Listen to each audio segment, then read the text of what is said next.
नमस्कार, मैं हूँ Suman Bansal, tarot card reader, angel card reader. आज का जो वीडियो है मीरा कुमार जी के प्रश्न के ऊपर है। उन्होंने प्रश्न किया था कि मैम अनुष्ठान कैसे करें और खुद से हवन कैसे करें। तो मीरा जी, अनुष्ठान के बारे में मैं आपको ये राय देना चाहूँगी कि जब भी आप कभी कोई भी अनुष्ठान करते हैं तो उसमें आप बिना गुरु के आगे मत बढ़ें, क्योंकि जब हम कामना सहित कोई अनुष्ठान करते हैं तो उसमें विधि विधान का पालन होना बहुत ज़रूरी है और वह गाइडेंस उस मंत्र के बारे में कि उसको किस प्रकार से जपना है, उसके क्या क्या नियम हैं, आपको क्या करना है क्या नहीं करना। और अनुष्ठान करने में बहुत सारे चैलेंजेस भी फेस करने पड़ते हैं, तो किस चैलेंज को कैसे फेस करना है और हमें बहुत सारी चीज़ें, बहुत सारी अनुभूतियाँ भी महसूस होती हैं, तो उन सब चीज़ों को कैसे फेस करना है ये आपको गाइडेंस गुरु देते हैं। अपने आप से मैं सभी को ये राय देना चाहूँगी कि अपने आप से किसी भी अनुष्ठान में बिना गुरु की गाइडेंस के आप नहीं जाएं। उन छोटे छोटे पाठों का अनुष्ठान किया जा सकता है, जैसे कि हमने रामचरितमानस का किया, या हमने अभी मैंने आपको भागवत सप्ताह करने के लिए बोला था, तो वह क्योंकि हिंदी में थी तो हिंदी में अनुष्ठान करते हैं तो उस वक़्त हवन इत्यादि की ज़रूरत नहीं होती। देखिए, हवन के बारे में भी मैं आपको यही बताऊंगी कि हवन भी आप किसी अच्छे योग्य ब्राह्मण से करवाइए।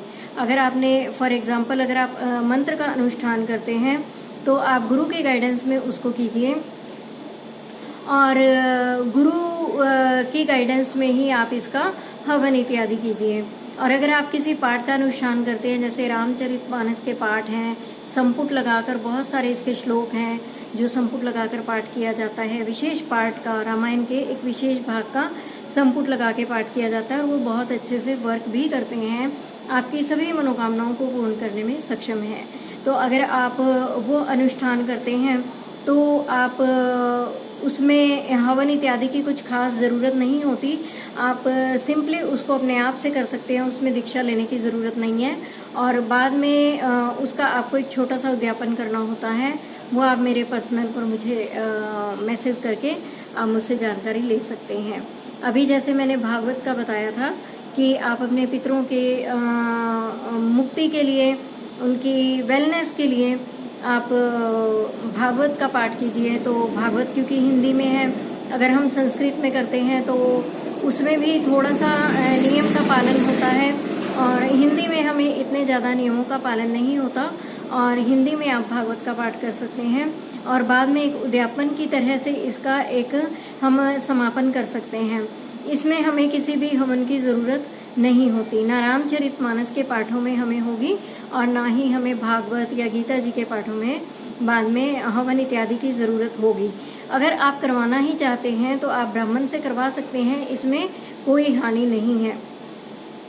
अब आपने मीरा जी, जहाँ तक मुझे लगता है पितरों के निमित्त आपने भागवत का पाठ किया होगा, तो आखिरी दिन आपको क्या करना है, अमावस्या के दिन आपने केवल हाथ में जल लेकर संकल्प करना है, ईश्वर से प्रार्थना करनी है। भले ही आप वे संस्कृत जानते हैं तो आप संस्कृत में कीजिए, अथवा आप हिंदी में भी कर सकते हैं कि हे ईश्वर, इन दिनों में पितृपक्ष में मैंने जो कोई भी भागवत का पाठ किया है उसे मैं, उसका जो फल है अपने पितरों को प्रदान करती हूँ और उन्हें सद्गति की प्राप्ति हो। तो इस तरह से वो जल लेकर आप ईश्वर के सामने छोड़ सकते हैं। और बाद में आपने क्या करना है कि पितरों के निमित्त आप भोजन निकाल सकते हैं, कपड़े, जूते, छाता इत्यादि बहुत सारी चीज़ों का विधान है, जितना आप इजीली अफोर्ड कर सकें आप वो निकालिए और उस पर आप दक्षिणा रखिए और आप ये संकल्प सहित मंदिर में दे आइए। तो इतना ही अनुष्ठान इसका काफ़ी है। और आप कुछ अधिक करना चाहते हैं पितरों के निमित्त कि आपको ब्लेसिंग्स मिले, तो आप गाय को चारा दे सकते हैं। रही बात, सबसे अंतिम बात है कि हवन खुद से कैसे करें। हवन करना अच्छी बात है वैसे और सबको आना भी चाहिए, लेकिन यहाँ पर ये ध्यान रखना चाहिए कि जब हम कामना मूलक पाठ करते हैं या हम कामना मूलक कोई अनुष्ठान करते हैं, उस वक़्त हवन भी विधि पूर्वक होना चाहिए, एक योग्य पंडित जी द्वारा होना चाहिए। तो लेकिन अगर आप स्वयं करना चाहते हैं तो ये भी अच्छी बात है, इसमें कोई बुराई नहीं, क्योंकि बहुत सारे मंत्र, जप या पाठ इत्यादि ऐसे होते हैं जो हम किसी से शेयर नहीं करना चाहते हैं, जो हम नहीं बताना चाहते हैं, और उनका हवन हम खुद ही करना चाहते हैं।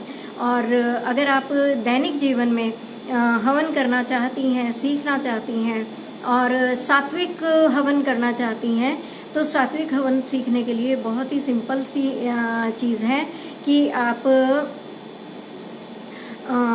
शांति कुंज हरिद्वार, आपने नाम सुना होगा गायत्री परिवार वाले, शांति कुंज हरिद्वार वालों की एक पुस्तक है जिसमें हवन की पूरी विधि बताई हुई है और वह विधि संक्षिप्त है, उसका संकल्प भी संक्षिप्त है।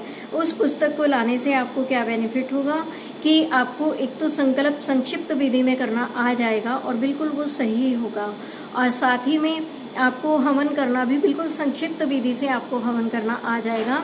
और धीरे धीरे आप जब उसमें परफेक्शन कर लेंगे तो आपको कुछ भी मुश्किल नहीं लगेगा और आप 15-20 मिनट में कोई भी हवन कर लिया करेंगे।